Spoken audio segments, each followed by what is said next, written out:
बच्चों आज जो प्रश्न देख रहे हैं बोर्ड पर प्रश्नावली 13.2 का 3 नंबर प्रश्न है।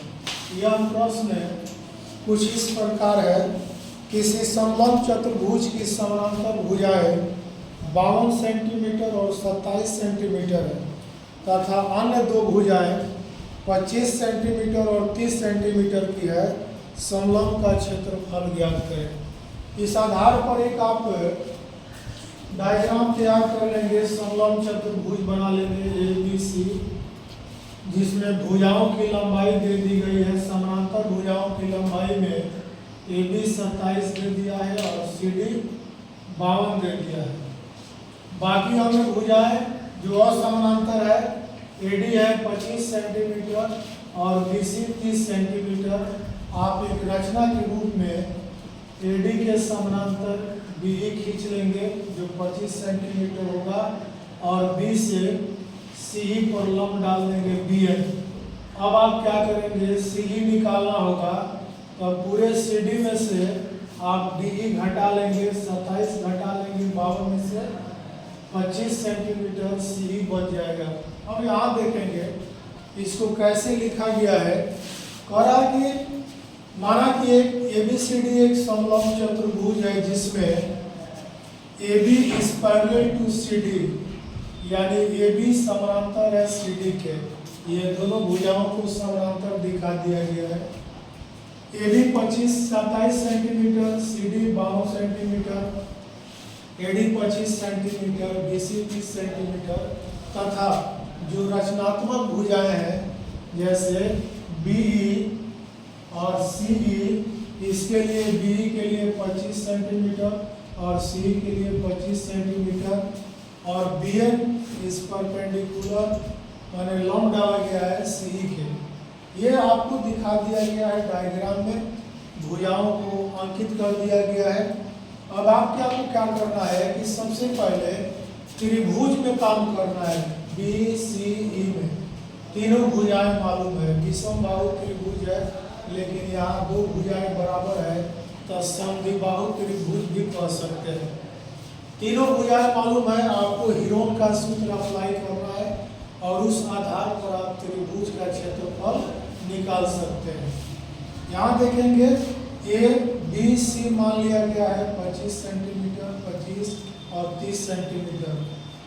त्रिभुज की अर्ध परिमिति S बराबर A plus B plus C by 2, यानी 25 प्लस 25 प्लस 30/2 80/2 40 सेंटीमीटर त्रिभुज का अर्ध परिमिति हो गया। अब हीरोन के सूत्र से आप जानते हैं त्रिभुज का क्षेत्रफल √S × S minus A × S minus B × S minus C लिखा जाता है।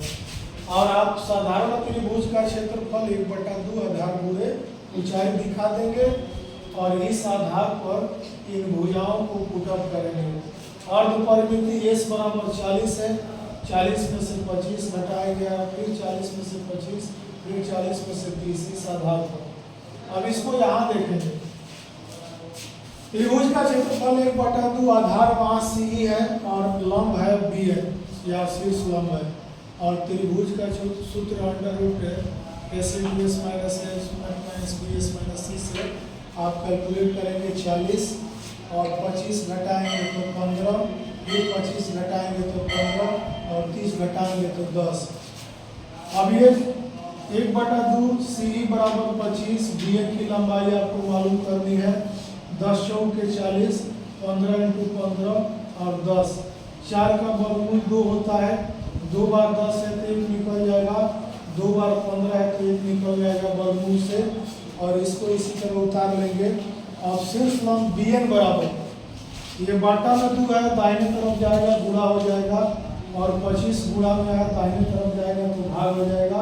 2 × 10 × 15 × 2/25, 5 से काटेंगे 50 25, 5 गुना के 10 और 5 के 15, 2 × 2 × 3 × 2 यानी कि 24 सेंटीमीटर त्रिभुज का शीर्ष लंब हो गया। क्या हो गया? शीर्ष लंब। जब त्रिभुज का शीर्ष लंब निकल गया 24 सेंटीमीटर, तो अब आप लिख सकते हैं समलंब का क्षेत्रफल 1/2 ऊंचाई गुणे समानांतर भुजाओं का योग। ऊंचाई 24 सेंटीमीटर दिखा देंगे, समानांतर भुजा में एक 27 है, 52 है, दिखा देंगे। 2 से 24 कटेगा 12, 27 में 52 जुड़ेंगे 7 9 में 1 2 से गुणा करेंगे 12 से, तो आपको आएगा 948 सेंटीमीटर स्क्वायर। इस तरह से थोड़ा लंब प्रक्रिया के द्वारा इस तरह के समलंब चतुर्भुज का क्षेत्रफल आप आसानी से निकाल सकते हैं। अगर आप निकालना सीख गए, समझ गए, तो कृपया मेरे चैनल को लाइक करें, सब्सक्राइब करें और ज़्यादा से ज़्यादा शेयर करें, ताकि हमें बच्चे, आपके दोस्त साथी उसका लाभ उठा सकें। धन्यवाद।